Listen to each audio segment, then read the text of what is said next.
बिहार के हाजीपुर में तेजस्वी यादव के काफिले में घुसा तेज रफ्तार ट्रक, बाल बचे, 2 सुरक्षाकर्मी और एक ड्राइवर गंभीर रूप से घायल। मधेपुरा से पटना लौटते वक्त NH-22 गोराल के पास हादसा हुआ। तेजस्वी ने अस्पताल जाकर घायलों का हाल जाना। खरी गाड़ियों के काफिले में ट्रक ने मारी टक्कर, 3 से 4 गाड़ियां क्षतिग्रस्त हुई। चाय पीने के लिए गरौल में रुका था तेजस्वी का काफिला। तेजस्वी ने मामले में सख्त कार्रवाई की मांग की है, बोले कि लापरवाह लोगों के खिलाफ सख्त एक्शन हो। बेंगलुरु चिन्नास्वामी स्टेडियम भगदड़ के मामले में तीसरी FIR दर्ज। भगदड़ में घायल हुए 21 साल के युवक वेनु ने RCB इवेंट कंपनी, DNA और कर्नाटक क्रिकेट संघ के खिलाफ दर्ज करवाई शिकायत। वेनु की तीसरी FIR के मुताबिक RCB इवेंट कंपनी और क्रिकेट संघ भीड़ पर काबू पाने में रही है विफल। सोशल मीडिया पर फ्री में स्टेडियम में प्रवेश की दी गई थी जानकारी। CM सिद्धरमैया ने अपने पॉलिटिकल एडवाइजर के गोविंद राज को पद से हटाया। सूत्रों के मुताबिक गोविंद राज ने CM को इस कार्यक्रम में शामिल होने की सलाह दी थी। कर्नाटक सरकार का अधिकारियों पर एक्शन जारी। इंटेलिजेंस फेलियर के आरोप में बेंगलुरु के ADGP intelligence Hemant M Nimbalkar का ट्रांसफर।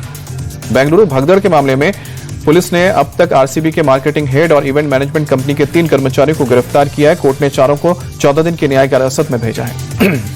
गिरफ्तारी के खिलाफ हाईकोर्ट पहुंचे RCB के मार्केटिंग हेड निखिल सोसाले। 9 जून को याचिका पर सुनवाई। कर्नाटक स्टेट क्रिकेट एसोसिएशन को बड़ी राहत। हाईकोर्ट ने क्रिकेट संघ के पदाधिकारियों की गिरफ्तारी पर 16 जून की अगली सुनवाई तक रोक लगाई है। PM मोदी कनाडा में 15 जून से होने वाले G7 शिखर सम्मेलन में शामिल होंगे। कनाडा के PM मार्क कार्नी ने फोन पर प्रधानमंत्री को G7 समिट का न्योता दिया। PM मोदी ने G7 शिखर सम्मेलन का न्योता मिलने के बाद सोशल मीडिया पर किया पोस्ट, लिखा कि आपसी सम्मान और साझा हितों के मार्गदर्शन में नए जोश के साथ मिलकर काम करेंगे। कनाडा के PM मार्क कार्नी G7 शिखर सम्मेलन में भारत की मौजूदगी को बताएंगे है अहम। कहा कि जब विश्व नेता ऊर्जा सुरक्षा और महत्वपूर्ण खनिजों जैसे मुद्दों पर चर्चा करेंगे तब मेज पर भारत का होना जरूरी।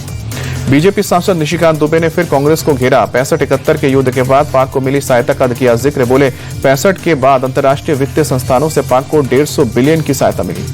पहलगाम हमले के बाद IMF और ADB से पाक को सहायता मिलने पर कांग्रेस ने मोदी सरकार को घेरा था। निशिकांत बोले यह समय पाक के खिलाफ एकजुट होने का है। कांग्रेस अपनी पाकिस्तान परस्त भाषा बंद करे।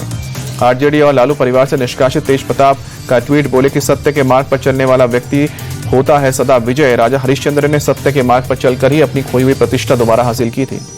कटरा तो श्रीनगर के बीच वंदे भारत ट्रेन का कमर्शियल ट्रायल आज से शुरू। यात्रियों में दिखा उत्साह। कल PM मोदी ने ट्रेन को हरी झंडी दिखाई थी।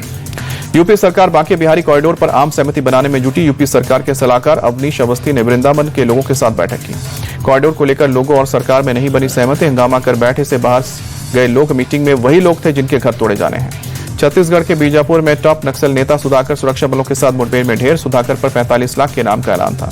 गढ़चिरौली में मुख्यमंत्री देवेंद्र फडणवीस की मौजूदगी में 12 नक्सलियों का आत्मसमर्पण। पुलिस के सामने हथियार डाले। आत्मसमर्पण करने वाले नक्सलियों के पास दिखे कई आधुनिक हथियार। कुछ नक्सलियों पर 1 करोड़ से ज्यादा का इनाम था। मेरठ में हॉरर किलिंग का खौफनाक मामला सामने आया। प्रेम प्रसंग की वजह से मां सहित घरवालों ने लड़की का गला दबाकर हत्या की, फिर सिर काटकर प्रतापपुर क्षेत्र में फेंका। लड़की की लोअर की जेब से मिले फोन नंबर के आधार पर पहचान हुई। पुलिस ने मां सहित 4 लोगों को गिरफ्तार किया। लड़की के सिर की तलाश अभी जारी है। देश भर में आज ईद उल अजहा की धूम। भोपाल की ईदगाह में बड़ी संख्या में नमाजियों ने नमाज अदा की। देश में अमन चैन की मांगी दुआ।